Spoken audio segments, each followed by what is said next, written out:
Whatever. I don't know, like 20 minutes. What a couple of noobs. Pathetic.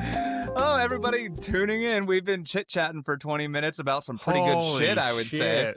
Just I had was getting great on a stories. roll, Yeah. falling into my little vein. Your I'm little- like, yeah, it's going to be a good one.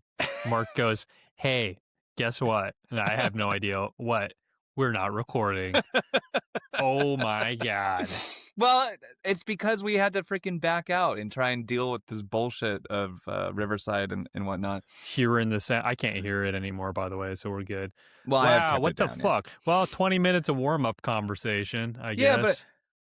It's okay. So we talk about this all the time. Is like, Recap. yeah. Well, first I'm gonna say, I sometimes get caught up just listening to you, and I'll spark something in you. But this last couple 20 minutes, I've been really fucking talking. I know. I was excited. I was like, this is Mark's episode. I'm telling stories, and I'm getting vulnerable, and we're getting. And I was just making about, good like, I'm points. starting to get warmed up where I'm like, all right, now it's my turn. I'm about to jump in. And then it's like, oh, all the shit we recorded with Mark isn't there anymore. Yeah. Well, here's our stupid fucking recap. Yeah. Geez. You told a really good story about, I don't even know how to, Retelling a story is awful. It's like, we were talking about celebrities and we were talking people. about we talked about child stars. We talked about how, like, all the stuff that can go wrong when you're growing up, like if you don't have a good support net. We kind of honed in on it being a support network issue, like you don't have good parents or whatever to keep you safe. Like the kids who turned out bad obviously just didn't have people protecting them from the industry. Because there's good ones out there. Yeah, and then like other things that can happen, you could just grow up to be ugly, right? Yeah, you're a cute exactly. little kid, and then you just grow up and you're not attractive anymore, or your acting was charming when you were a kid, but it's not charming when you're an adult. It's kind of cornbally or whatever. Yeah, you're not cute anymore. So yeah, and then we talked about Shia a little bit and his recent run-in, and he got his ass whooped, and how much that must suck, right? To be he's just misunderstood. To want friends and stuff, and to want real relationships. Everybody's just trying to film you all the time. Yeah, then we talked about meeting celebrities, and I had a cool fucking story. You had a really good story, and it was much better. Like, it turned out better than I expected. Well, you told the story about meeting the Oakland Raiders. The head or the owner, Mark Davis. Is it? It's not Oakland Raiders anymore. No, it's the Las Vegas Raiders. It's the Vegas Raiders. Yeah. So I had met him a couple weeks back, and felt like I had to go say hi, otherwise I was gonna regret it. And so then I sparked the good story about how I had met Michael Weston, who is not a super well-known actor, but appears in small roles in a lot of really big shows. I don't want to retell it. And you knew who he was. You knew who he was. I recognized him, and he loved it. Yeah. In Hawaii. And he was super cool, and he was very conversational, and he's like, what are you doing in Hawaii? Are you on vacation? And I was like, I just moved here. And he goes like, you lucky son of a bitch. Like he's going to fake punch me or whatever. And I'll he was pretend like that's funny. Yeah. Even though I just heard it. Yeah. And then, and that was just cool because he was such a cool guy, and he was excited to be kind of recognized. He's still in stuff today. Then we talked about NF. Talk about NF, the who's rapper. Nathan Feuerstein, and we were trying to figure out where he's from. Yeah, and he's clearly German because he's not Jewish because he's very Christian. Because Feuerstein could go either way, kind of. I feel like it. It could. Yeah, but the Fuhrer part, it's very German. Like my grandpa is Breitenstein, and he's definitely German. So. Yeah. Well, he doesn't talk about his. There's nothing that really points out his ethnicity. I just looked it up. He says he's American. So, yeah. So what? And then when I noticed we weren't when I noticed we weren't recording, we were talking about what makes Substack. Yeah, we're getting into your poetry stuff. So, because I was saying I was interested to listen. I've already listened to NF, the rapper whose hat you're wearing. I've listened to him, but I didn't really take a huge interest because I'm just I'm just frankly not that interested in rap anymore. Mhm. However, the fact that you're getting back into poetry and I see the value of the poetry in terms of how it might drive attention towards our podcast. So it's Mhm. giving me a renewed like maybe respect for what you're doing because you've already posted a few poems and they're already getting like a pretty decent amount of attention right off the bat since they're coming from an absolute like Nowhere out of the nobody. blue. Yeah, you're Yeah. like you just appeared on Substack and you're already getting people who are like restacking it and talking about it, which is more than I've gotten. And I've posted over a dozen essays and posted notes and like trying to force people to look at it. And you're already doing better than that. So we were saying It's a how Substack is kind of geared towards what you're doing. yeah, I would say more shorter type things opposed to your essays, because a lot of Yeah. people, they don't wanna like, maybe what they want is a too long didn't read. Maybe you start off with, no, you gotta end with that. I don't know. You've ever seen that, like, Yeah, TL yeah, yeah, yeah. yeah, yeah, hyphen, yeah, so hyphen. I think they want something really, really vulnerable, personally vulnerable in a short thing. Mhm. They It wanna know how you feel, and they wanna relate it to how they feel, and they want it to be so it has to be, like, direct and personal. Like, all the yeah. Substack notes I see are like, "Have you ever felt like blah, blah, blah," or "That feeling of blah, blah, blah," and I'm like, "Let's talk about this issue." I'm writing articles, basically. Right. Yeah, Yep. yeah. So, yeah, it's been, I mean, 100% credit to you for encouraging me to get back into it. It felt very difficult at first. You had given me the prompt of being understood, and it wasn't like something that was like near and dear to my heart, but the more I thought about it, the easier it is just to like free flow that shit. And so I was sitting there and I'm like, I'm writing thoughts down, and it ended up being like potentially 3 different poems. And I'm like, oh, this is so chaotic for me.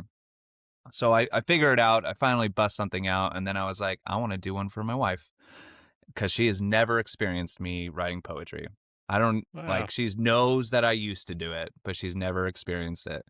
crazy. Um, so I had wrote in that new one, I didn't know I was lost, and then it's funny, like, I didn't wanna send it to her and have her read it in front of me. So Saturday, I was going bowling Saturday night, and so I sent it to her to read without me there. I'm like, here's all my vulnerabilities right here on the website or on the internet, but I don't want to watch you listen or watch Yeah, you and then read you're it like, in "I'm front of me. leaving." Yeah. Did she share it? She's not O on Substack. On Instagram, I mean. I hope not. I wrote Hannah a letter, a sweet letter, and she shared it on Instagram, and I was like, "What the fuck are you doing?" Oh yeah, you And need then, some permission for that. she got really sad because she just wanted to show people how sweet I was to her, and I was I like, think that's nice. "Fucking fine, leave it." It's so funny. I didn't like it though. I was like, "I understand why that is important to you, but at So the okay, same time." let's unwrap that a little bit. That's probably because it's not like you were sharing and being vulnerable to your wife, which is safe. And also sometimes is still like as a man, maybe not the most safe thing you want to do. You don't want to show your vulnerabilities, and you did, and you wrote her a letter, and then she's like shared it for the world, and you're like, I was not ready for the world to know that I can be a nice guy. Yeah, it's just something like that. I just don't like being, vulnerable with everyone, but then at the same time, I'm like, "I'm an adult, I really don't give a fuck." And that's just what I have Yeah. to tell myself, basically, like, "What do I care? Fuck you. I wrote a letter Yeah. for my wife, it's fine." Yeah. No, it's fine. I don't know, you had said something, I feel like it had to do with the idea. Oh, we were talking about like trying to express times we had felt embarrassed because we were trying to be cool or whatever. And I couldn't hardly freaking think of one. It took me forever to come up with one thing. And again, to your credit, your memory with that shit and how affects you is insane. Whether that's good or bad, I don't know. Uh, but My I memory of what? so you are so good at thinking about key moments in your life that had affect you or embarrassed you, and you remember this stuff because it changed you in one way or another, and you let those moments really change you, and I think that's pretty cool. But I can't. I'm not good at remembering stuff like that, like key moments or even minor moments in my life that had made me change who I am. Really? Yeah, I just and I don't know if it's maybe that's a defense mechanism for myself. I'm like, I don't want to remember that. Yeah, it's probably best to. I think the best thing actually to do is probably to extract what's useful and then discard and move on. The fact that I hang on to shit is more what do you call it? Neurotic. It's not Well, healthy. maybe not. It depends on how you want to utilize that. Yeah, And but I you, just I tend to circle on things when something happens. I'm like I swirl around a particular thing and keep talking about it, thinking about it, and brooding and stuff. So it I sticks. definitely have moments like that for sure. But when you were like, think of a time you were trying to be cool and it was you embarrassed yourself. I was like, I can only really try and think of one. But what was I gonna say about that? What now as an adult, I don't think that it would have to be something super embarrassing for me to feel embarrassed because what I try to do is just lean into it. Like I don't like, oh cool, my zipper's down. Whatever. Yeah, who you know, cares, right? 15 people just saw my zipper down. Well, oh well, no big deal. Like I Yeah, really no don't big care. deal. Yeah, I think as an adult, it's less about. I think we were talking about being understood or misunderstood, and when you're a kid, it's more likely to that you're trying to be cool to win the admiration of hmm like your peers and stuff. But when you get older, I don't think that's so much the case. But you can still be misunderstood, like taken Oh, out of context or like seen 100%. to be something other than like what you're trying to get across. I mean, that's what happened between you and your brother hmm to a degree. There's a misunderstanding going on between the two of you, both of you. Right. Like whatever he's trying to get across on his end of things is noble and worth fighting for and being defended. So as far as he's concerned, he's being right. And then Right, as of far as you're course. concerned, you're not doing anything wrong either, and you don't deserve to be treated in a negative way. And then you guys are, you're not Well, meeting. okay, and that here's where being an adult is super effective, where you fucking talk about it, dude. You don't shut people out. You don't go, I'm blocking you and I'm deleting you. Like, I don't want anything to do with you. And it's like, that's really fucking childish, man. And we're never like, how I just want, anytime I have beef with somebody, I prefer for it to just be over as soon as possible because I just want to be cordial with people. And like, I don't ever want to hurt anybody. I can't think of the last time I intentionally wanted to hurt somebody, emotionally, physically, probably every day. But There's some anger management issues. no. Yeah. I know what you mean. You don't want to hurt people emotionally. You seek to find common grounds with people in most cases. Yeah, Like, let's because figure I out think where we can meet on this. agreed. Well, some people what they want to dig in on things, and for them, they want to be defined by the misunderstanding, like deriving some sense of like moral virtue from being like misunderstood or Mhm. the martyr on behalf of something. Like I'm going to stand for this principle, and I'm going to turn you into the bad guy, and it's going to make Yeah, me look really good. I have no idea because that's the thing. I have no idea what is even being said about me by my brother. Like, what is the story you're telling that? Because everybody has the story that makes them look like the good guy. So I'm like, what are you saying that makes you the good guy and me so bad? I'm like, what did I ever say that was so bad? Yeah, huh. Well, I'm trying to think about it because I can only read into it based on what I've observed from both of you guys. I think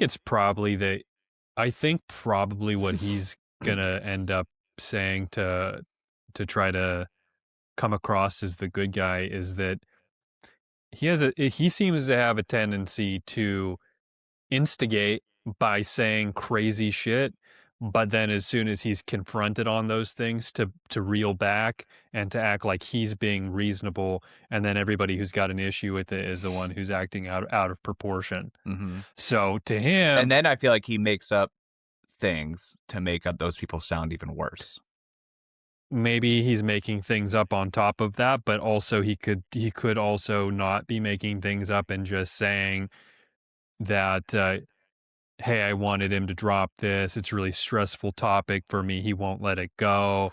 I just have so much to worry about with the wedding, and I'm trying to plan all this stuff, and he just wants to like talk about this particular, he's going to try to make it seem like you're the one who can't let it go, and he's Right. trying to like As that's what. I still to this day don't know what we're fighting about. So yeah, explain that to me. You don't know what you guys are fighting about? I mean, it's about It has something to do, I it's something to do with believe, politics. with politics and Facebook. And be- And what did you, yeah, I guess I don't even know what you did.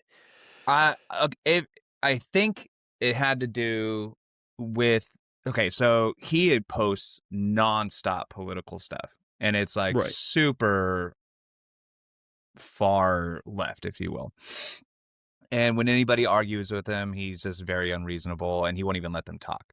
But what it was I think the only time I've ever talked to him about this stuff in a public forum was when Jimmy Kimmel got fired Mm. for being insensitive. And people are like, oh, Trump and the FCC and da da da. It's like, no, how about he just is not doing a very good job? Like his ratings are awful. Hmm. And they decided to get rid of him because he already sparked a little bit of controversy. It was an And so, excuse. It was the excuse, but really there was more reason than just that.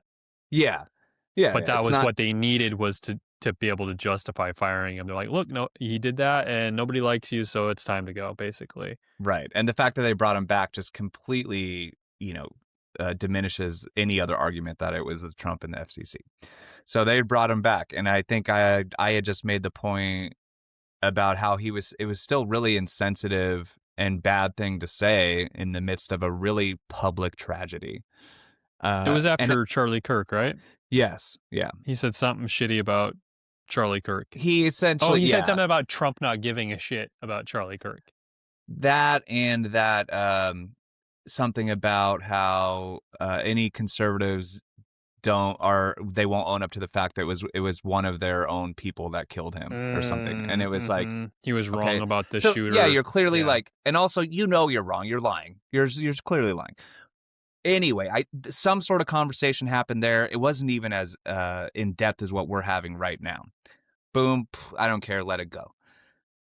And then I want to say month or two later, uh, everybody's like, hey, Connor's like, hey, if Mark said that I think you're all a bunch of Nazis, he's a liar. And I'm like, So wait, wait, what? wait, wait, wait, wait. Did that come out of nowhere? That came out of nowhere for me. And then everybody else is hearing this from him. He's like saying that I said he had called us all Nazis, which not even half of us are even conservative.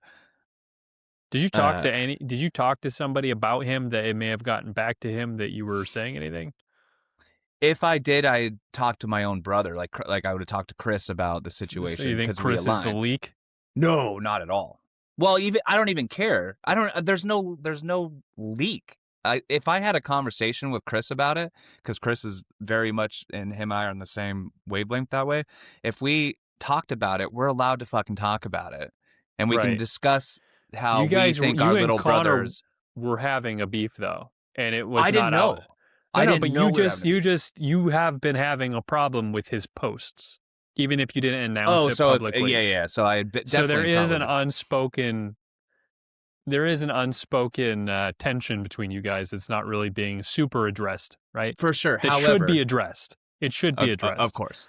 So that's where However, the issue is. You said let's I'm talk not about it. always the one that's bringing this shit up. People bring it up to me. You know what I Yeah, mean? Like but they're like you like, said, we should be able to talk about it, right? agreed, If yeah. he has a And problem with if you're saying something that is not correct about him, it shouldn't be done behind the scenes, like him going and saying, if Mark says this about me, it's not true or whatever. It's like, this just needs to come out in the open, and the conversation needs to be had between you two, as opposed to tried sent you the emails. yeah. So that the fact that it's happening through secondhand Like you're hearing that he's saying this about you to other family members. It's all adding a layer of more miscommunication in a way. Sure. Because you But have to read into what the fuck he's even saying or thinking. You don't yeah, really know because it's not out in the open yet. the funny part is like this stuff does not it Upset you doesn't that much. yeah, and it doesn't Yeah. live in my head to where I'm sitting there being like, "I can't believe my brother's like this, and I'm gonna talk to all of my siblings and parents about it." No, like, shit comes up because maybe you're being a little wild, and people bring it up to me too. So, out of Mhm. all like, okay, there's 7 of us, and everybody though I don't mind this at all, I'm kind of the core, like, people come talk to me about stuff all the time. And I actually really love it. I feel like very well trusted, by my family. Uh, and so it's not like I'm going to everybody spreading hate about Connor because I didn't even know that there was anything to be really cause so much tension. Because we're talking months later that this is coming out, or a month later that it's coming out that apparently I'm saying all these things that like I was having a fight I didn't know existed. And that So is so wild to me. maybe here's actually what's maybe here's a better like take on the situation. Although maybe not so fair to Connor wouldn't he wouldn't like hearing this. But I maybe yeah. what's happened is that like you said, people come to you. So his behavior with constantly posting extreme political stuff has been rubbing a lot of people the wrong way, right? And so they're coming to you, talking to you about it. Like you said, you didn't even bring it up. Like I'm sure I mentioned it to you. Sure. Hey, your brother's posting crazy shit. Because like it doesn't even matter, agree, It's just disagree, radical. whatever. Yeah. It's that it's intense. And then I see the 28 plus comments, like, Mhm. on Facebook, it'll highlight like on your feed, like certain Yeah, more comments in the engagement's gonna show you. replies. Oh, yeah, yeah. I got Yeah, you, yeah. yeah. So like I'll see it pop up and then I'll see like somebody replying to him who I'm talking about, Yeah, yeah. and that'll be like a really intense fiery response, and I'll Yeah. just see this back, and of course I'll click on it because I'm like, that sounds like it's like Yeah. a real This is serious fight, so I'll intriguing. read Yeah. about it, and it's crazy stuff. And so I'm sure I've mentioned seeing this stuff on his feed as well. And so like regardless of like agree or disagree, it's like it's still extreme stuff, and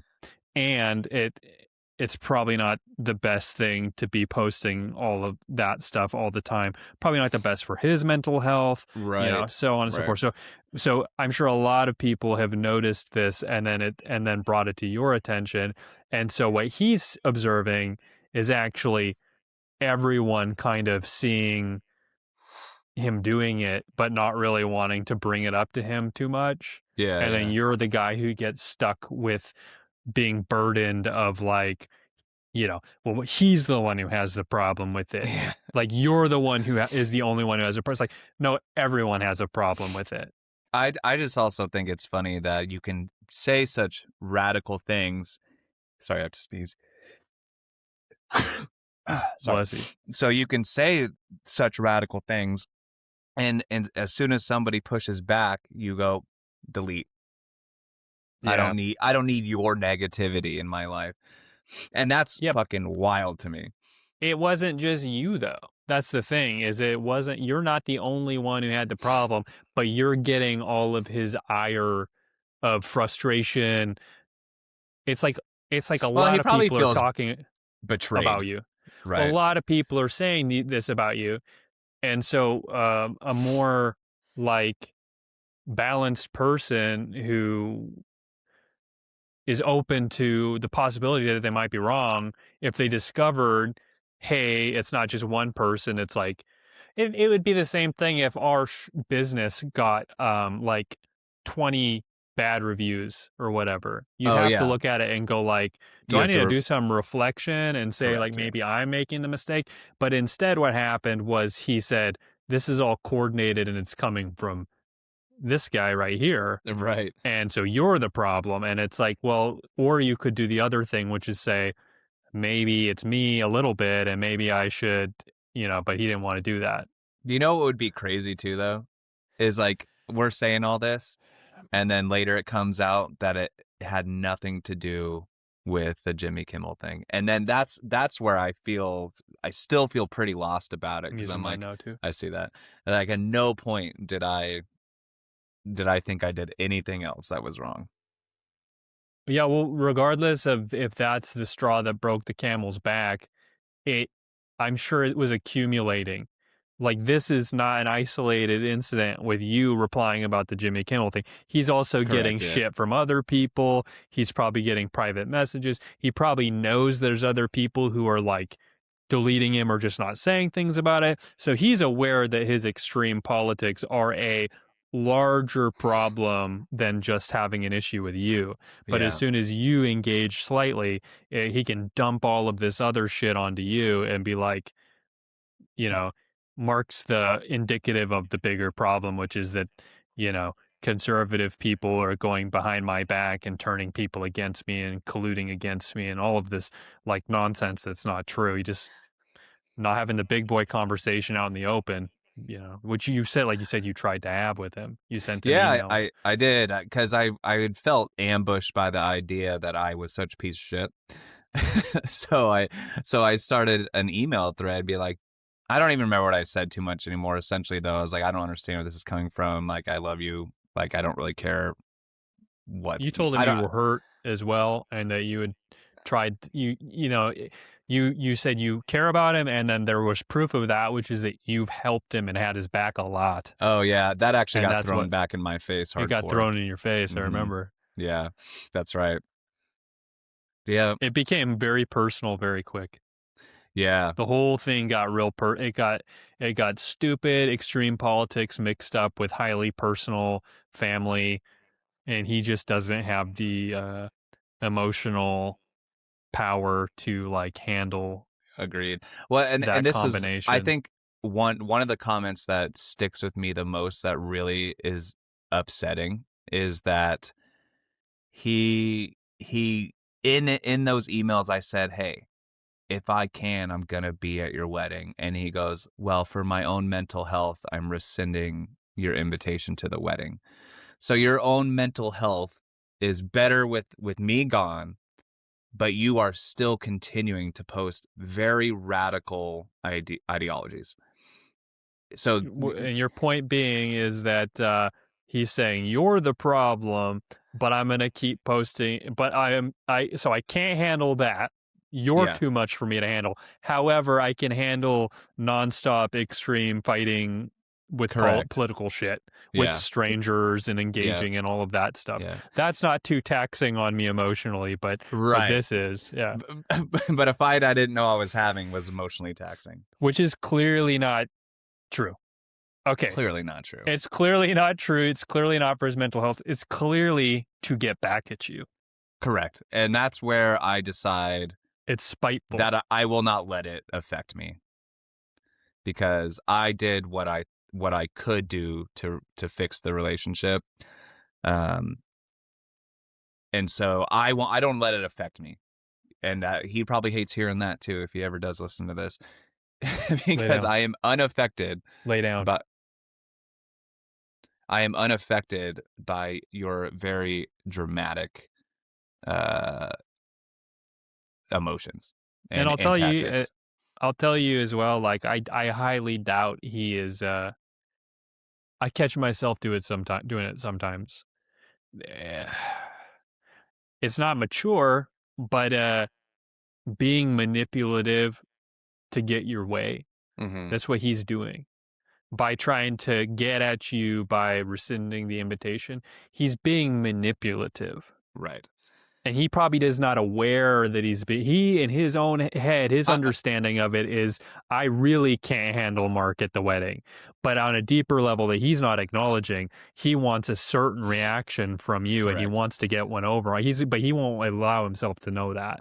I think I think when you start using those tactics in general, you know what you're doing, but over time as you continue to use them, it becomes so normal to you that you are now convinced that you're correct. It's like a pathological liar, right? They can't help. Yes. At first you're gaslighting people to make sure that you don't seem like the bad guy, but then over time you really start to believe those lies. Well, part of it's trying to take control of the situation as well. The situation is Well, that's the between whole you and point, right? him. Yeah. Yeah, it's out of his control. And in order to regain control, he has to do he can't be completely frank about it. He has to try to do something to get whatever desired response he wants out of it. So to get regain control, he then telling you you're not allowed to come anymore is giving him a false sense of like, all right, Power. I regained control over this situation, so it's not as stressful to me anymore. Mhm. I can put Mark in a little category of like asshole slash conservative slash instigator, and then telling himself the lie of like, well, and I'm doing it because I just can't emotionally handle it, and it's probably better for my wife and the wedding overall. It's all a story that he's telling himself. It's easier for him to just be like, that's what I'm going to go with. But at the same time, there's that aspect where, you know, yeah, it's hard to decide like, is he doing it uh for malicious purposes to try to hurt you, or is he doing it genuinely because it's giving him a sense of like regaining authority over the situation? Right. And Yeah. that's I would hope it's that, and it's not like just trying to hurt you, you know. I don't know, it could be a mix. Could be a mixed bag. It could be But a mix. but I don't know. It's just I think I've gone through enough shit in my life that I in no way, shape, or form am letting this like affect me mentally. And I hope you could forgive him at some point down the road. I'm ready to, man. As soon as he wants to come out and have the conversation, it's water under the fucking bridge. I don't care. It's not affecting my life that much because I know at some point, whether it's 10 or 15 years down the road, he's going to look back and be like, Which is so God, I stupid was that it so would be that childish. far down the road. I mean, at the rate that he's going, it's got to be. What's really lame is that this is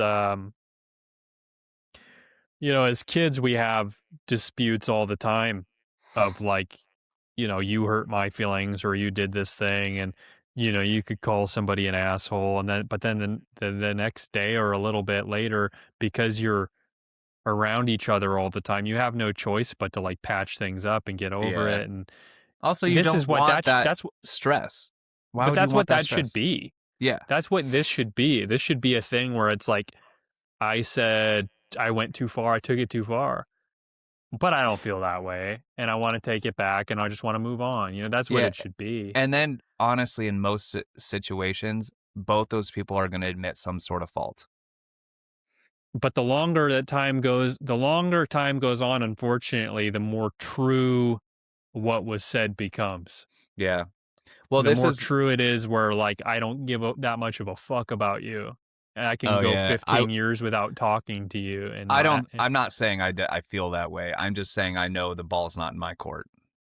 no, I'm saying Yeah. from his side, Yeah. like, I've done this before with a couple people as well, where I at the in the heat of the moment, I was so pissed at them, and for good reason from where I stood, you know, from for good reason from my opinion, and maybe still today I would say I had good reason to, but at the same time, when I look back upon, you know, years and years of friendship versus one moment where things went too far or whatever, do I think it's worth the sacrifice?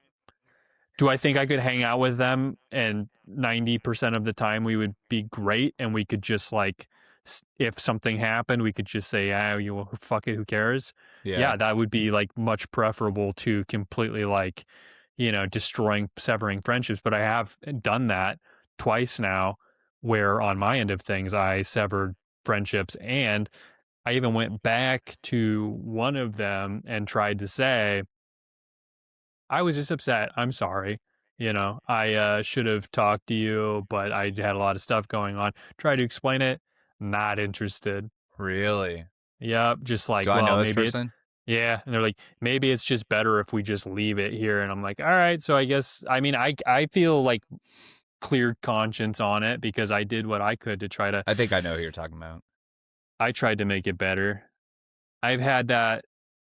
No, but No. that was one I was going to tell you about after that. Oh, So, okay, okay. and Oh, the then also secrecy.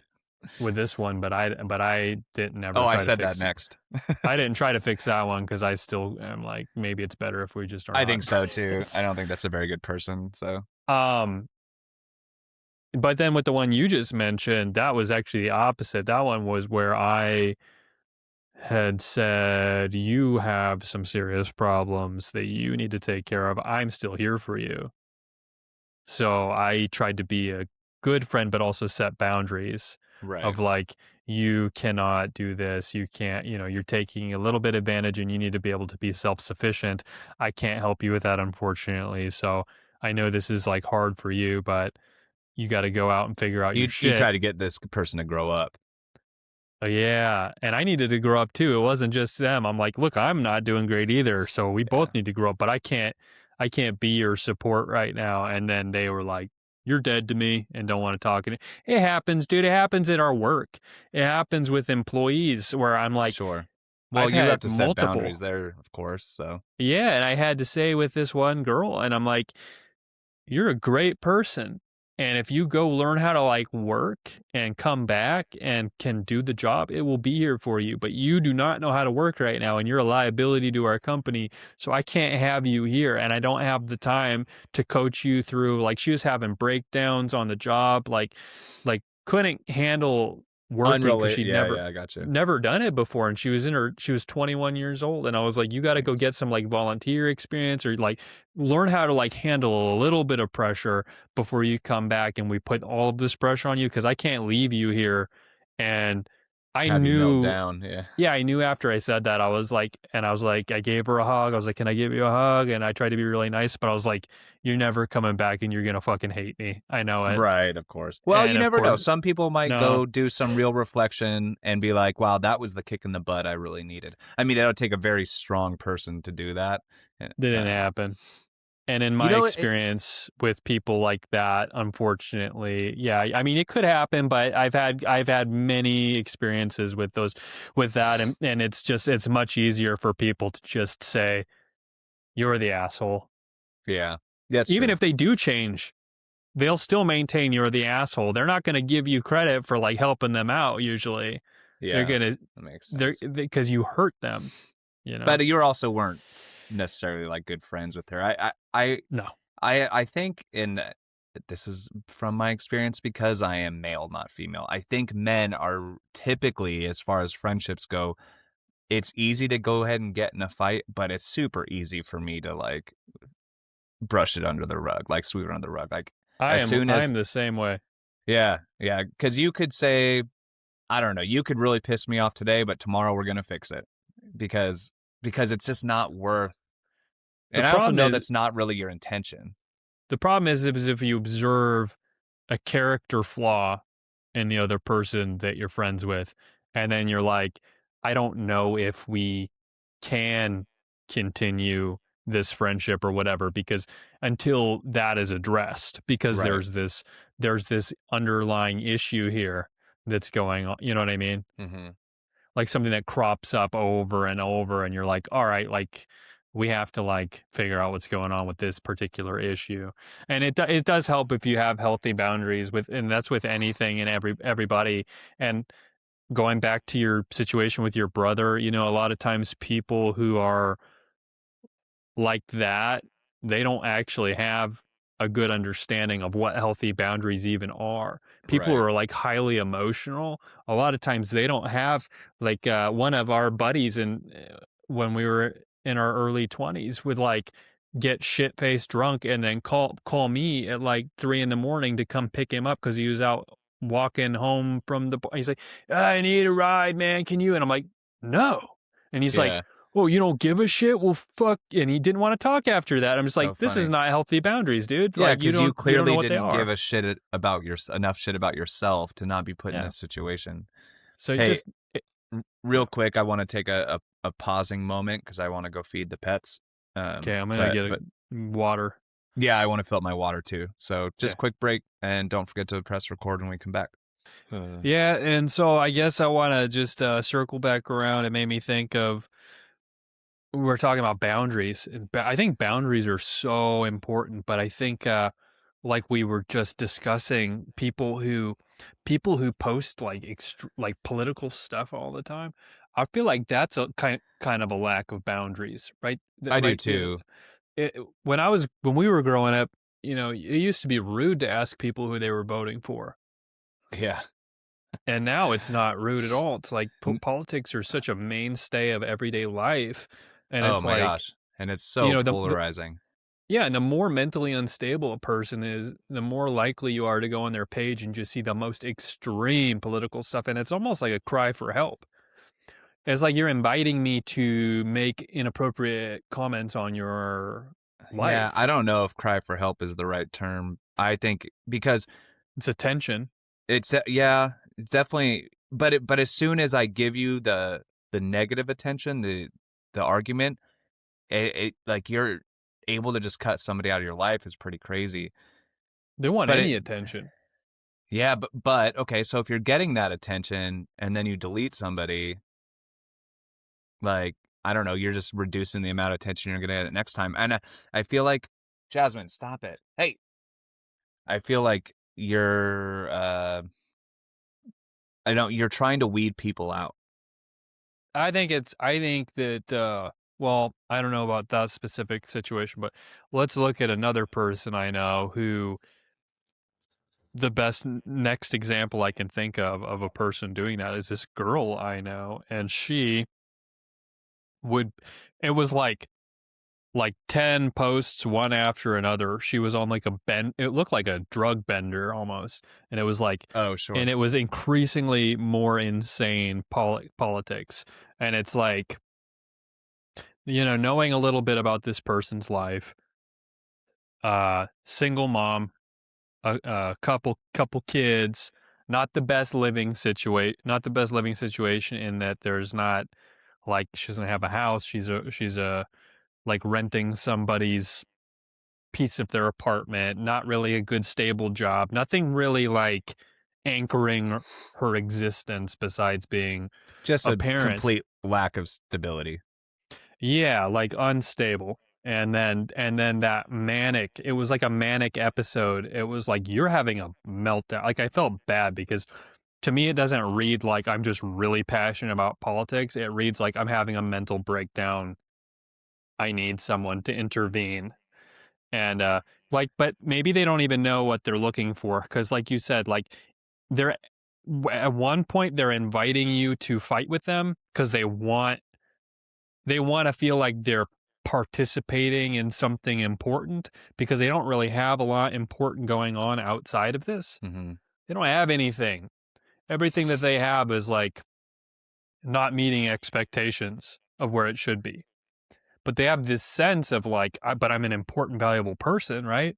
That's the way they want to be understood or perceived. So they, instead of like addressing all of these things where they're failing and their lives sliding into these like bad places in these other fronts, they instead adopt the most extreme political position they can. And then they go online and they're like, fucking fight me.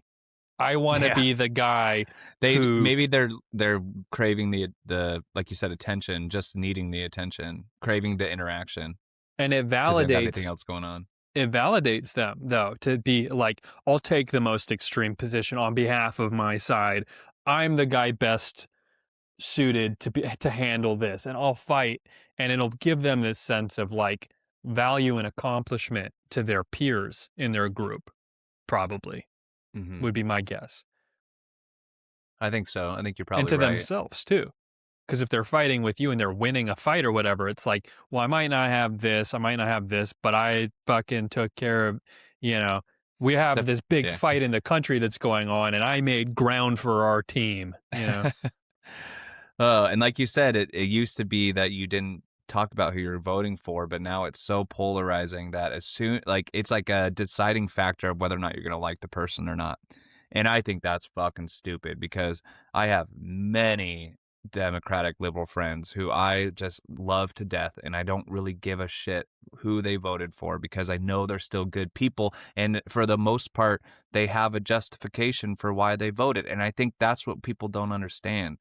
I have lived a certain life and I've gone through certain situations, and that's the reason why I vote this way Do I think this person's perfect? No. But you're trying to sit here and say that I do think this person's perfect and I think he's God and whatever he says goes. I Yeah. mean that's kind Yep. of like their That's the argument most all the time. obnoxious part. Yep. Yeah. It's like that you were this brainwashed, deluded moron that just believes everything that this person says. Basically, you're an idiot, is what Yeah. it's Yep. like, reducing you to someone who has no valuable, there's couldn't possibly be any valuable thing that you would think or say.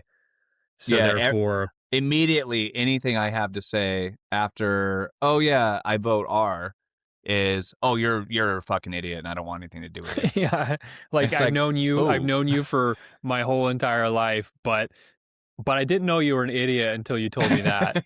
Yeah, exactly. It's like, who's the idiot? You are you're gonna take someone you've known forever, and instead of trusting your personal experience with somebody that you've had for 20 plus years, you can remember through the catalog of your memories all of the great times you've had together, all the times they've been a good person.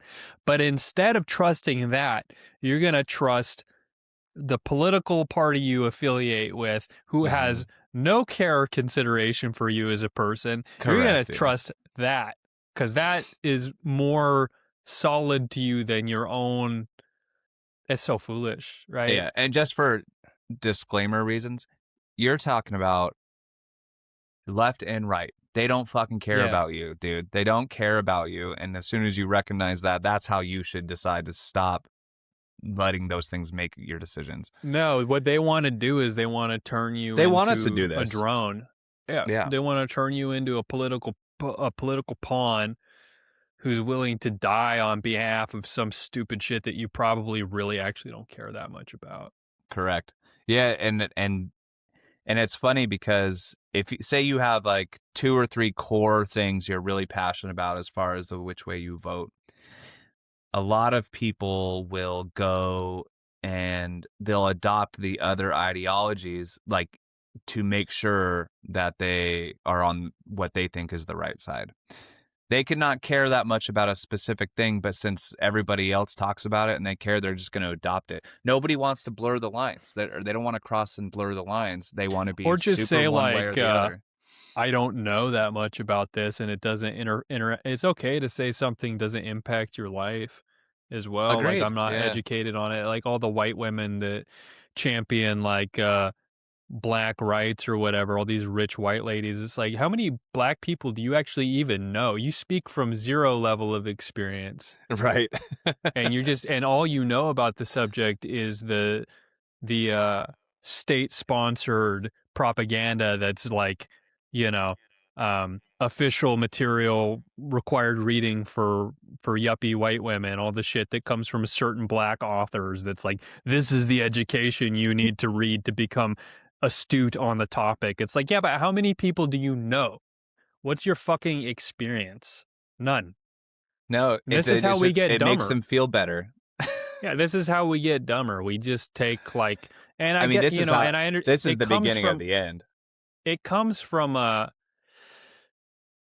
it comes from a kind place of wanting to be educated on a topic or whatever, or wanting to care about people, right? I think I think it comes from a desire to feel good about yourself by Oh, yeah. caring. Like, it's virtuous to care about other people. So, but don't like, don't just make shit up, or don't, if you don't know about something, don't act like a fucking, Yeah, don't fight for something you have no experience or don't go to the mat actually over believe it. in. Yeah. Yeah. And that's the whole thing with your brother and stuff, is it's like your experience as an individual living in this life is only how many years, right? 30 years of experience. And it's very limited in your scope of like interactions in the world.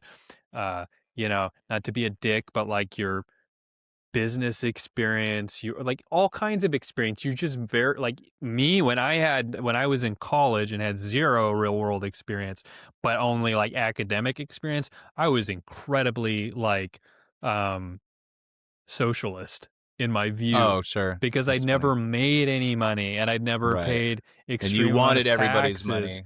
money. I wanted everybody to have money. It's it's a like a high um it's like aspiring to that is nice, but it's a conceptually it's nice, but in practice it doesn't work or make much sense, you Right. know? So like it's okay to 100% correct. yeah, it's okay to like feel that way and to think like that would be awesome if we could do that for everybody. But then when the rubber hits the road and you actually like, you're like, oh man, I see how hard it was for me to make. I work with people I see not doing what they're supposed to do. Like everyone's not trying as hard, as they should. And there's people gaming the system and all this stuff. It's just, it's hard to be idealist. You can still be idealistic and say like I would love all of these things for everybody, but then putting things into practice is where it becomes tricky because you got to worry about people stealing money, exploiting, gaming the system, all of those different things. It just doesn't work, unfortunately, and it's because Correct. people suck. That's what it boils down to. You know. And oh, sorry, people suck. Why? People suck in the sense that if you're idealistic and you think a utopia would be where everyone just shared everything and we all coexisted in this happy, harmonious world, we can't do that because people suck and they won't play by the rules. You can't live in a society where everyone's expected to just put in their fair share and take what is owed to Right, them. right. They won't do that. Yeah, no, of course not. And also, at You what say, of point course are not, you but not everyone says, of course not. right? But There's the people that believe in that think that people are by and large honest by nature, and that's not the case. yeah, I don't you're think. basically admitting that you don't want to further yourself as a person or just do better in life. You don't want to progress. You want us everybody to just be even keel, the same, and that's really Or fucking dumb. everybody to have a baseline, like everybody to have enough to live is that I think that's kind of the idea now is like allow people that want to do more to have to have a little to have more, but then there's a baseline safety net that keeps everyone from But falling you know into who gets abject really poverty. fucked over the most is the middle class for that stuff because we we work very hard for the money we have so that we can try to live like good Better. lives and do fun things Mhm. and progress in the world. And then so rich people, whatever, life's easy, not because you didn't work hard probably or in most cases, but because maybe you did. And then poor people, a lot of poor people don't want to work that hard. And they just, and or they do, but they're not able to progress. And so what they do is they go, I want more of what you have, but now you're just bringing me down. Right, but And on the opposite end of things, you have a bunch of rich people who actually really don't have to do anything to be rich because once you have money, it makes money. you can make money. You Yep. could live well if you have a lot of money. You just put it into high interest or a high Right, yield right. savings account and Correct. just Yeah. generate money that way, or invest in businesses as long as you're not a moron and you have someone helping you with your portfolio. And so if you're rich, like life is genuinely easy, and that can happen. A lot of that does happen just because Jasmine, people stop. come from, wealthy families. So that is a thing. Yeah, but Like at some point, those families had worked hard to make that generational wealth. And that's still, that should be your goal. That's my goal is I want to make enough money that not that I don't want my kids to have to work. I want them to keep this, and oh my God, shut up. that's fine. Hold on a second. Okay, I was in the middle of starting a rant. I'm ready.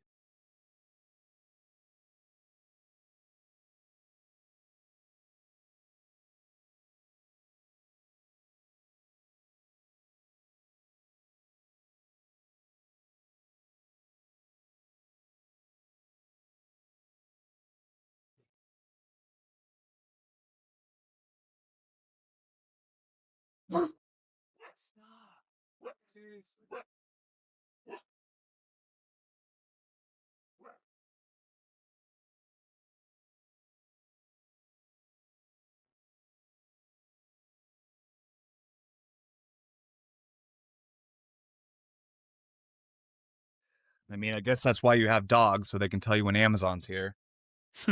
Yeah, right. That's why. Yeah. Um. Okay, Okay, go so on. Yeah, I believe what I was saying is the goal for me is to make enough money that my kids have money and so that they can actually have an easier life and start off easier. But I do want to make sure they do have or are instilled with some work ethic. But that's what So everybody's yeah, goal should be is to make a lot of money so that your life is easier. Shouldn't life be everyone's easy? yes, everyone needs to everyone the world would be a better place if we could have it be instilled as core principles in all children that the goal of your life should not be to not work. The goal of your life should be to increase opportunities. Okay. So, like, if you're rich and you give your kids that benefit going forward, their goal in turn should be to take what you have and to increase exponentially how many jobs that they create and opportunities they create for other people. Like, that would be the best use of all of this wealth that we have in our country. We would Yeah. be an industrious nation if we didn't just have people like on two ends of things, hoarding wealth, right? And not putting it back into like businesses and diversifying and creating more jobs. And also people who grew up thinking, I don't want to work and I need to do as little as possible. With, Do you what do you think there's more of? There's million slash billionaires out there that are promoting and that they're creating jobs, or are there more people that have generational wealth that just decide to live off that and not do anything? I don't think that. I think no, billionaires I think have created more jobs. the bigger problem that we face right now is that we have a lot of people who don't want to work. That's Yeah, the but not greater I don't issue. I think that's the case if you're poor. I don't I'm think that's talking about yeah. poor people. I'm not Yeah. talking about rich people. I'm Right. saying I'm not defending rich people, but what I'm saying is that we I'm have a defending rich problem. people.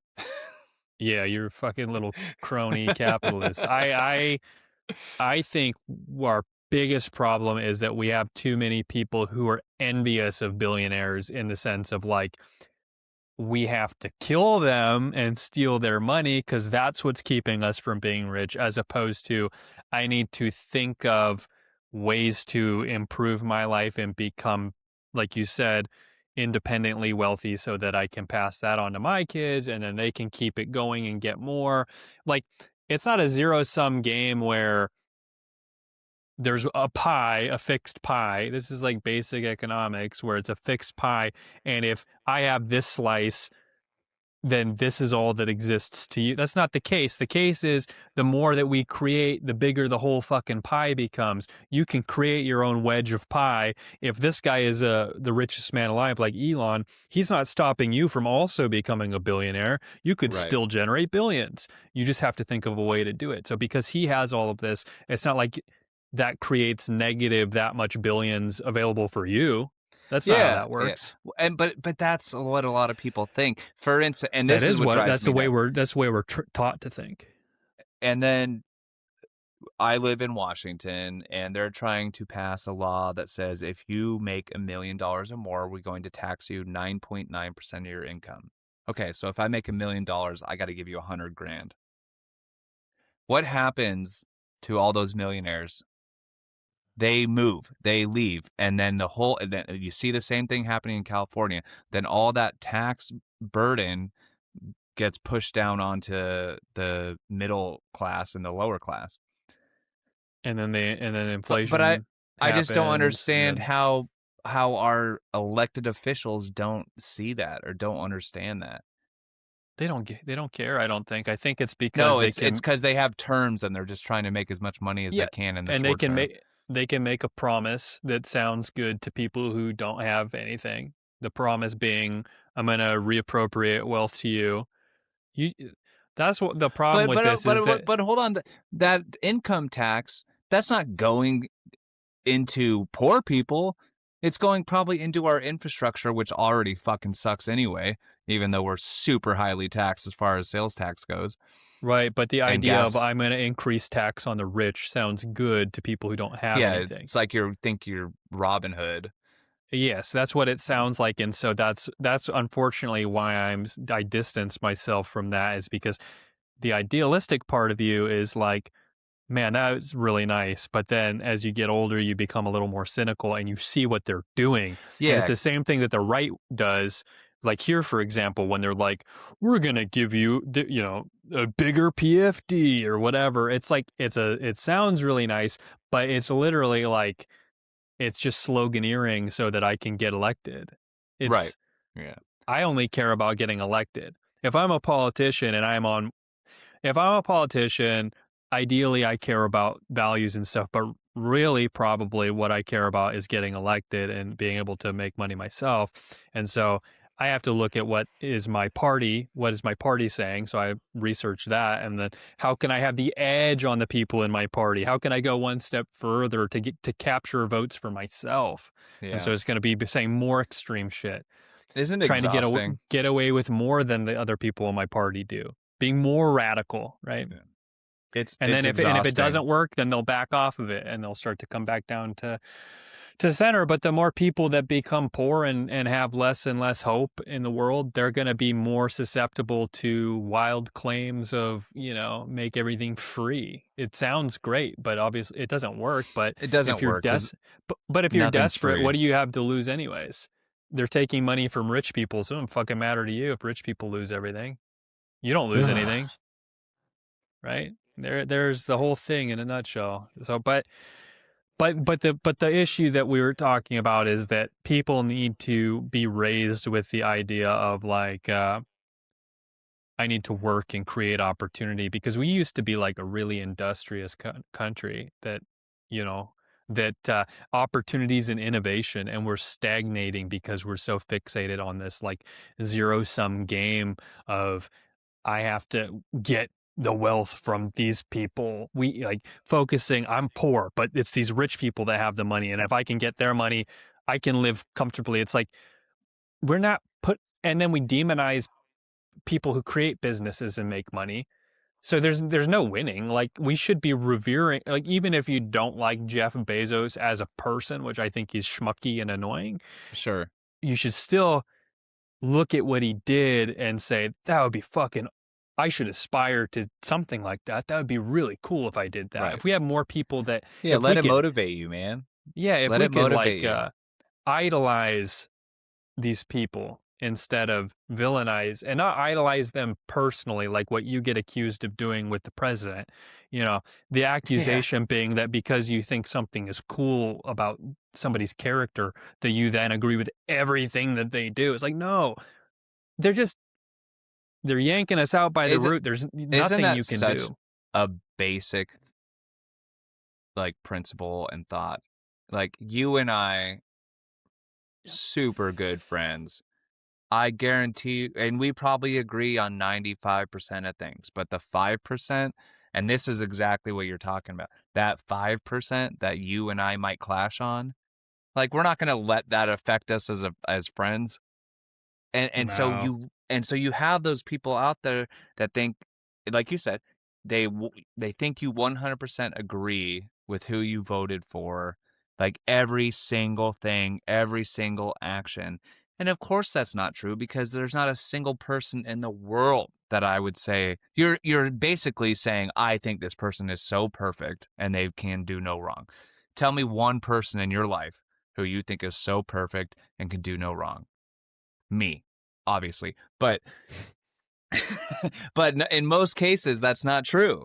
It's not a freaking thing. no. And you can't have heroes anymore, unfortunately, unless they're like martyrs who were I was just poor. gonna say dead. Yeah, you're only if your heroes have money, then they're not. They can't be heroes, unfortunately. Let's I don't know. freaking Maybe move that's not on true. because I'm getting irritated.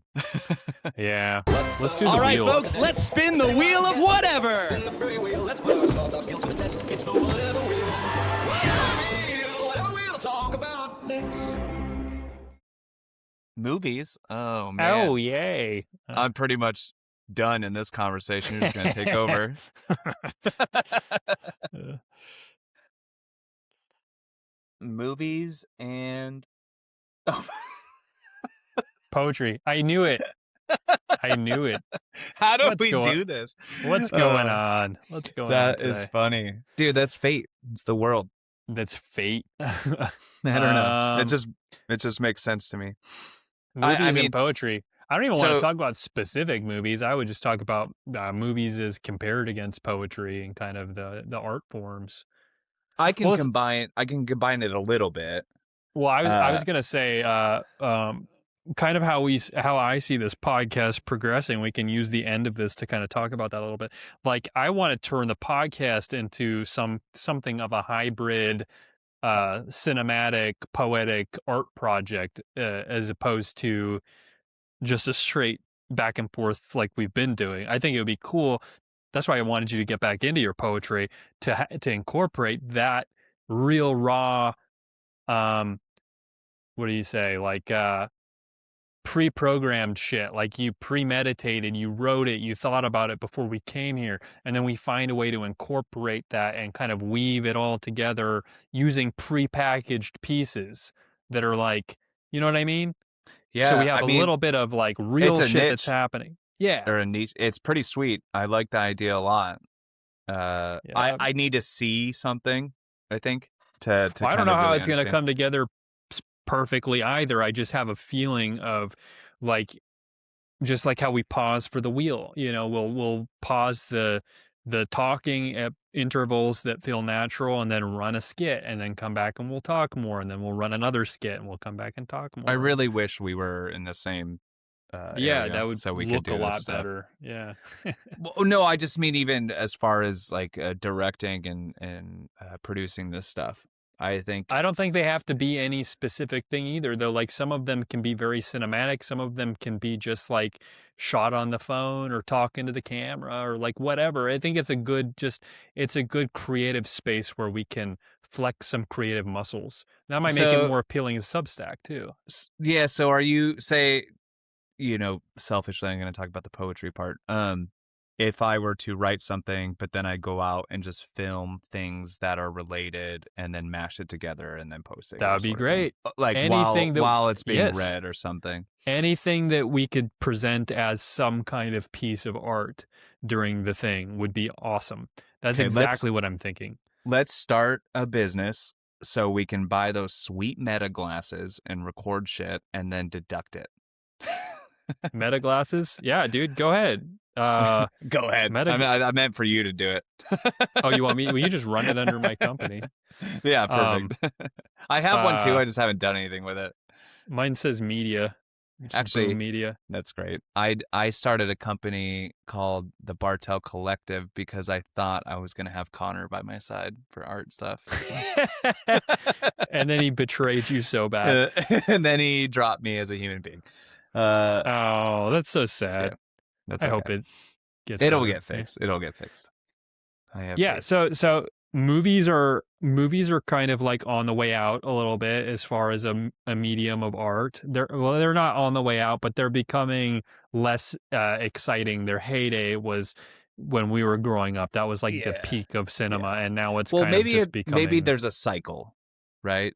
So maybe the cycle now is the peak was how Marvel ruined the movie industry. And now we're going to go back and we're going to start short films and maybe stuff like that. it just rang in the end of an cycle. era. No, I don't think so. I think Marvel rang in the end. It was like people's attention spans were dwindling, and then they happened They to hit. capitalized hardcore. It connected. It was like people had just enough attention span to commit to a Marvel film, which is like good, like really good guys beat up really bad guys at the end. Everything's happy. Right. It's like very like A, B, C cookie cutter shit. Same template for all of them. So it's like, yeah, it's like low investment entertainment. And then like really artsy shit has just become very like niche with certain people who like really are like, they're called cinephiles, right? But it's the same thing with music. Like people collect records or things like that. And it's not like a huge market, but there's like a passionate group that still cares. But I don't think movies are ever coming back in the way that they were, because we as a society are moving away from sitting in front of a screen for 2 hours watching a movie like Yeah. that. But maybe Well, this can be the next thing, right? that's what Maybe I'm what we're gonna gonna say. do. Mark Yeah. my words that it's gonna come back. So when you edit this, do you have the potential to place in a video? Like if you and I are to go watch a video right now, maybe you edit in a way that it shows the video while we're watching, even though I know it takes editing. Um, and then we can show people something that I'm Like talking about. something that we So made. no, so this is very funny because obviously you know who my idol is. He sits right here. Well, we'd have to make sure we can are Kobe, allowed to use it. Yeah. correct. So Kobe Bryant has an Oscar for a poem he wrote that was made into a short animated film. I knew that. And to me it's raw and I love it. It's beautiful, and I think that would be a really cool thing to show people because it's literally what we're talking about. It's the first thing that came to mind for me when I think poetry and movies. It's a short film, and it's not necessarily spoken word. It's more like he's reading his poem while somebody made an animation. And that made me think about what we had just said before about how, okay, if I write a poem and then I can record some things and we edit it into a way that makes it look really effective. I don't think we can show that because I think if we monetize what we're doing, we Yeah, that would makes owe sense. royalties for people Yeah, but we're watching for that. not being paid right now, so I don't We're know if not being that paid, so you could do. I think you could do it if you weren't. But we want to monetize, so it might not be the But I best wonder route if to it's go. like we're not being paid right now, so at this point in time it would be okay to do it. I don't know. Might have to check into that. Just go ahead and watch it, and I think not that I know I can make an animation, but it made me think about what I was saying before, how Yeah. if I record something or just record shit, I don't even know. I don't even wrap my brain about how to do that, but it was like my first thought. I think just connecting with that audience is going to be huge for us, and it might be, yeah, connecting with an artistic audience is going to be really big for us. Connecting with the Substack people and the people, because right now I don't know that we really have a core like group that would be into it, but I don't think there's like poetry people and cinema people and music people are not being fed like a podcast that is actually like really like just an art project. Yeah, I and think that's yeah.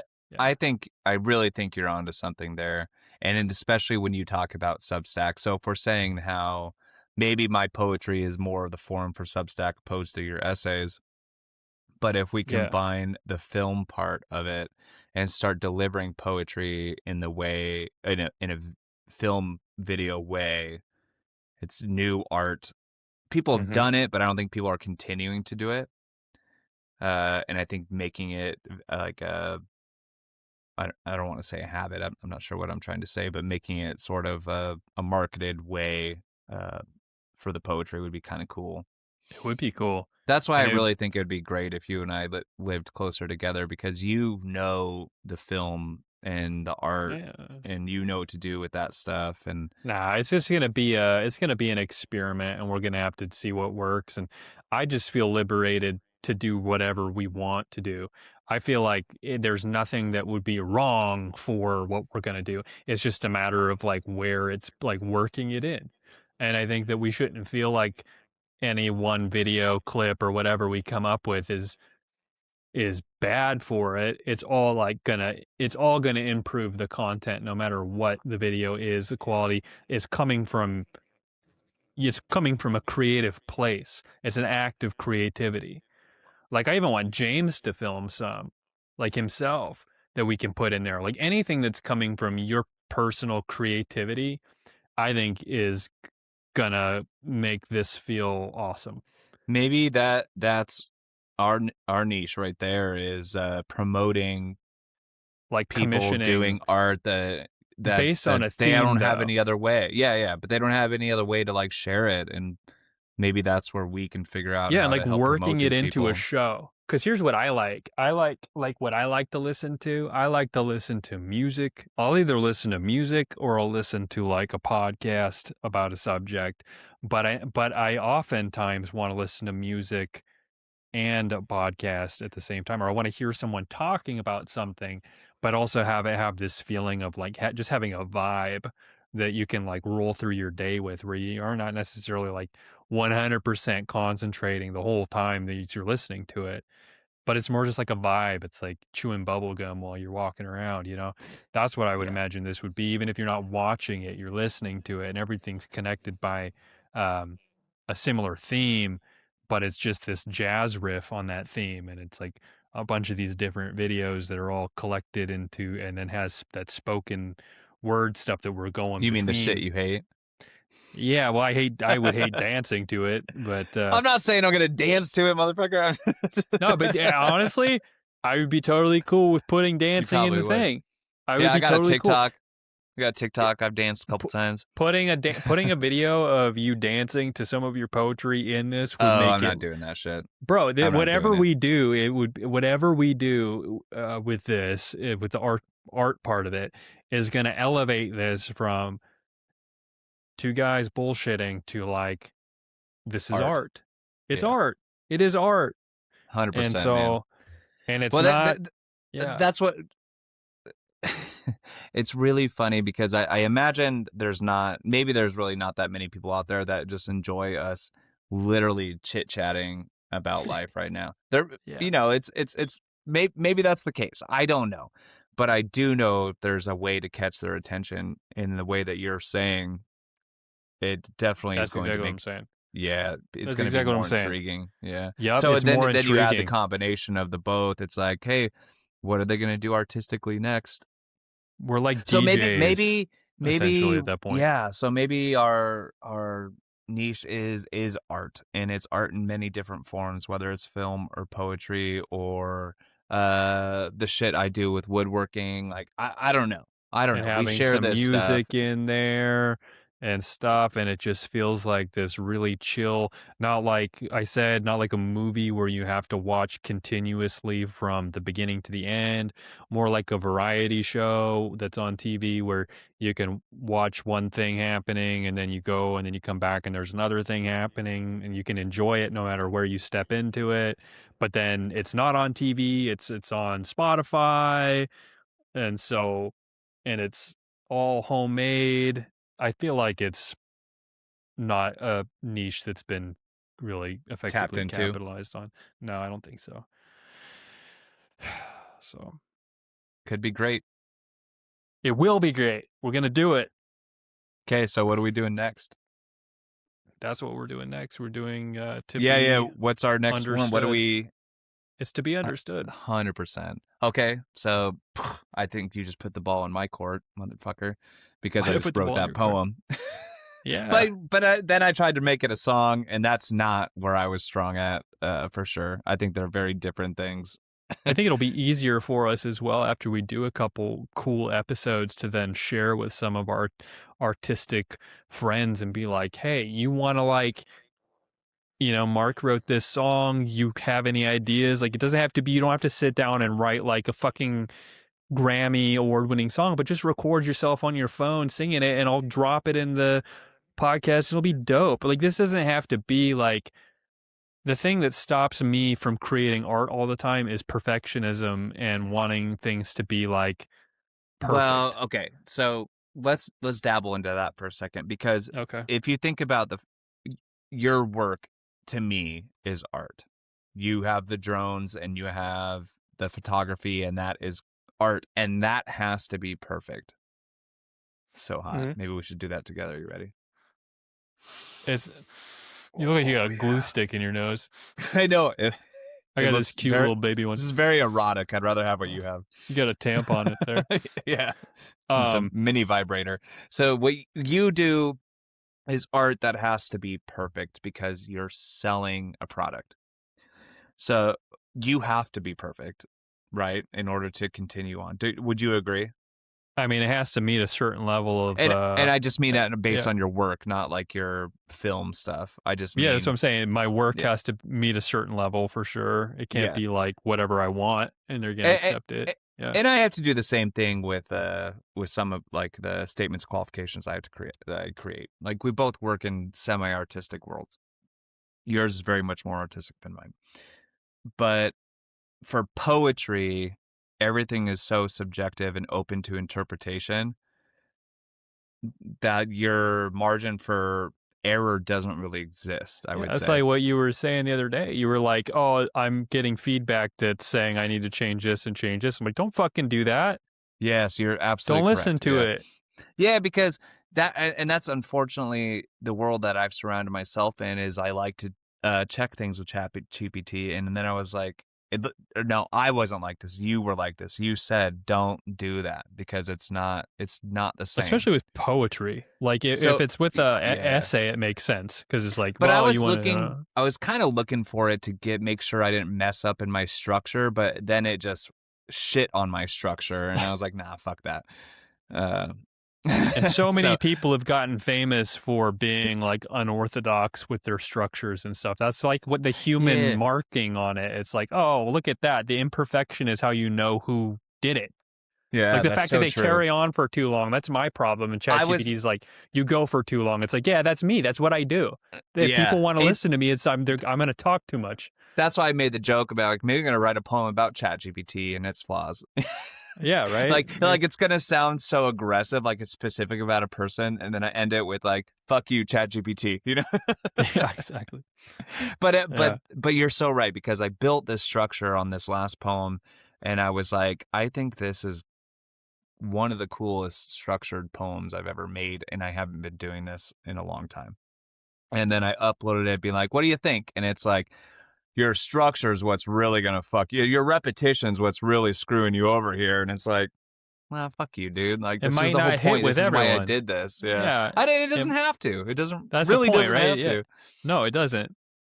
And this It stuff's doesn't have to open hit to with everyone. interpretation. So however you read that and it makes you feel, that's amazing. I don't care if the way I felt when I wrote it comes across to you, but it made you feel a certain way. That's important. I respect artistic endeavor, and I don't respect criticism so much. Like for me, criticism for me, what I would criticize would be inauthenticity. So if I'm looking at something and something reeks of like you phoned it in, like you just didn't give a fuck about this, that I think is worth calling out. Like, were you being real in that moment, or were you just like pulling something from some other shit you've seen because it was easier for you, or you're being manipulative, so you're like, I want this, so I'm going to take that and use it. Like, it didn't come from you. If I sense that, that's worth criticizing. If it comes from you, I think it transcends criticism. So that's where I don't think ChatGPT is helpful, because it's going to tell you, I see this particular flaw, but the flaw is authenticity. So what you're telling me Mm-hmm. is to be inauthentic when I was Yep. really feeling that 100%. thing. So like with movies or whatever, like you just said, if something doesn't resonate with somebody, that can be their opinion, but the Yeah. fact that it came from your heart makes it true. See, So it's it'll be your true for insights like somebody. this that really helped me. Uh, I don't think I would have came to that conclusion without you telling me like to Yeah. ignore it. Just ignore it, and like this whole thing we're gonna do is gonna be an exploration of art, and there is no right or wrong if it's authentic, if it's coming from you. It can either be it worked for a lot of people or it didn't work for a lot of people, but there's no I don't see anything as being disqualified unless it's like you just didn't fucking try or whatever. You know Right, what I mean? right. Like, this is bullshit and you know it. And just also to clarify, I uploaded my poem to ChatGPT for advice, not for it to write anything for me, just so people know. But then, based on what you said, really helped me be like, no, don't fucking do that. Like, because it's so bad. Because what I would want it to do would be like, hey, yeah, you made errors here, or like you spelt this wrong. That's kind of what, or Spelling, yeah. you use the wrong version of there or they or whatever. Um, so I think though, just going forward, definitely not upload it because it really pissed me off and it kind of kept me up at night. Yeah, it does. That it's and the fact that my stressful. wife was out with partying with her girls, and I was like stressing about that. But But it's it stressed stressful me out to because think. Yeah, I felt like I was being told I was wrong, and then exactly. and I'm not wrong. This is what I wrote, and there's no right way to write poetry. I would That say feeling there is if you're of gonna do a fucking haiku or a limerick or whatever, but like an actual raw poem. I want it to flow and I want my structure to come across, and maybe that's what I was asking, but then it was like, your structure's bad. And I was like, fuck you. that feeling of I am doing something wrong will stop you from create your creative output. Because then you're like, Absolutely correct, yeah. I need to work until I can figure out how to do it the way that it tells me is right. It's like, Yeah, how do you? which I'm not if it- gonna do. Yeah, Yeah, you don't know. I did that. I wrote a book, and I actually looked for human criticism, and I went and I was like uploading chapter by chapter into a critiquing website and getting all kinds of feedback. And I got people who understood what I was going for and were like, I want to see where this goes. I'm really digging this. That's really like they got it, right? It connected. And then there was people who read it on a purely like cursory, I'm gonna just came into it Shit with the on it attitude of like, completely, I'm yeah. not going to engage with this unless it fucking grabs me by the throat, right? I'm Yeah, not so going to then they allow just- myself to engage, basically. yeah, that makes sense. Not charitable read at all. And then they're just like, this is fucking dog shit. You need to work on this. And then what happened was I spent so much time reading books on structure and all, and I probably did learn a certain amount, but also what I was writing felt so restrained by all of the rules I was trying to conform it to that I was writing something that was so vanilla. What I really needed to do was write my shittily, sloppily written story in whatever way it would come out, and then probably send that to an editor, right? Or Yeah, whatever. but then you're still at the mercy of that editor. Yeah, but if you have a whole piece that's out or whatever, or like example, your poems, right, in the context of our podcast might mean something different than your poems in isolation. So having someone criticize what you've made in isolation is not going to be the same as if they see it in the podcast. They might go like, oh, I was digging the whole podcast vibe. I get it. Like it makes sense to me. It was framed in a particular way that, things are seen in the things are viewed through the prism of like whatever time they come out as well. Like that happens with movies and music all the time. They get like a 1-star review and then they get a retrospective where people watch them later and they're like, oh, I get it now because he was ahead of his time. So literally what you're talking about is like Bohemian Rhapsody, the song. Yeah.